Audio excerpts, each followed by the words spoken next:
Satu hadis di mana Rasulullah sallallahu alaihi wasallam pernah bersabda, "Ya'ti 'alan nasi zamanun ru'asa'uhum kal asad wa wuzara'uhum kal dhi'ab wa qudatuhum kal kilab wa katsirun nasi yawma idzin kal aghnam."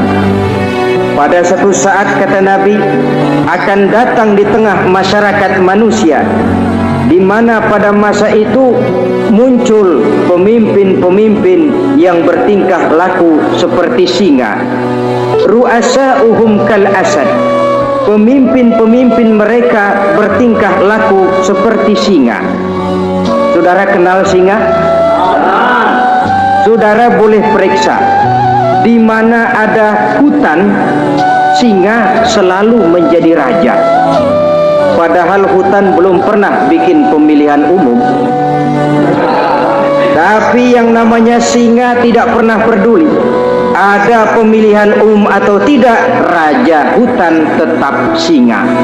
Kenapa? Karena singa menjadi raja di hutan bukan berdasarkan kebenaran, tapi karena kekuatan. Karena kuat maka dia naik jadi raja. Soal benar atau tidak soal lain. Maka sebagai akibatnya, setelah si singa ini naik menjadi raja hutan, dia bukan melindungi rakyatnya, malah makanin rakyatnya. Coba saudara lihat di hutan, kambing rakyat hutan dimakan oleh singa. Ayam rakyat hutan dimakan oleh singa. Sapi rakyat hutan dimakan oleh singa. Inilah akibatnya karena singa naik berdasarkan kekuatan. Setelah naik bukan melindungi rakyatnya, malah makanin rakyatnya. Mental semacam inilah yang dimiliki oleh Raja Namrus laknatullah alaih. Cuma karena rasa ketakutan akan datang orang yang akan menumbangkan kekuasaannya, maka seluruh bayi laki-laki harus dibunuh tanpa dosa apapun. Itu akan datang di tengah masyarakat manusia, muncul pemimpin-pemimpin yang mentalnya seperti singa. Lah kalau yang jadi pemimpin sudah seperti singa, wa wuzara'uhum kazi'ab, yang jadi wazir, yang jadi menteri, kata Nabi, lagunya seperti serigala. Nyetel ini. Kalau sudah pemimpin seperti singa, yang jadi menteri seperti serigala. Apa serigala itu? Saudara tahu dalam dongeng anak-anak, serigala itu kan binatang yang paling licik. Untuk terang-terangan dia tidak berani karena tidak punya kekuatan seperti sang singa. Maka dia pakai ilmu kelicikannya. Serigala itu kalau ingin makan daging ayam, pakai bulu ayam. Kalau kepengen makan daging kambing, pakai bulu kambing. Pendeknya, serigala binatang yang menghalalkan segala macam cara asal tujuan tercapai.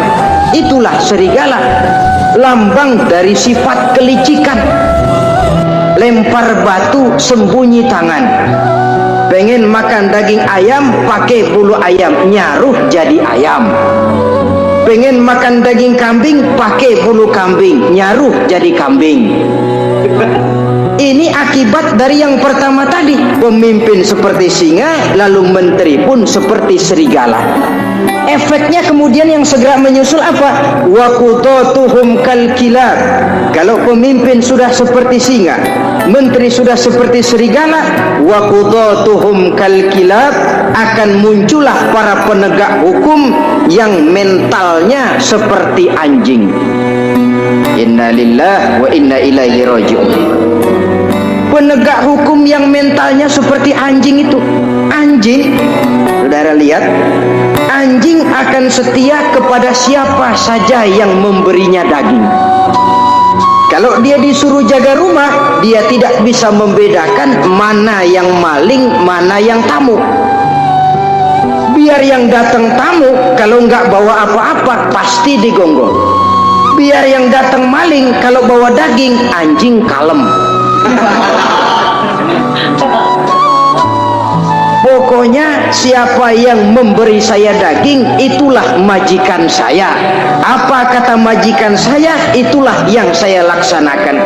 Maka hilang kebenaran hukum, hancur norma-norma keadilan. Oleh karena apa? Oleh karena anjing dapat daging.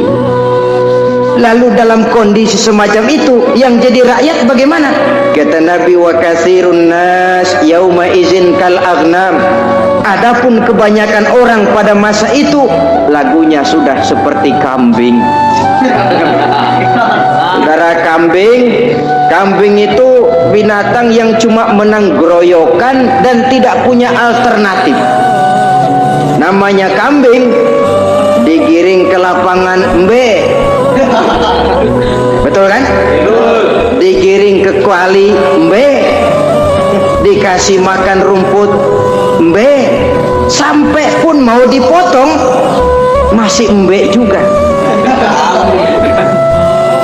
Tidak punya pilihan lain si kambing ini, tidak punya alternatif lain.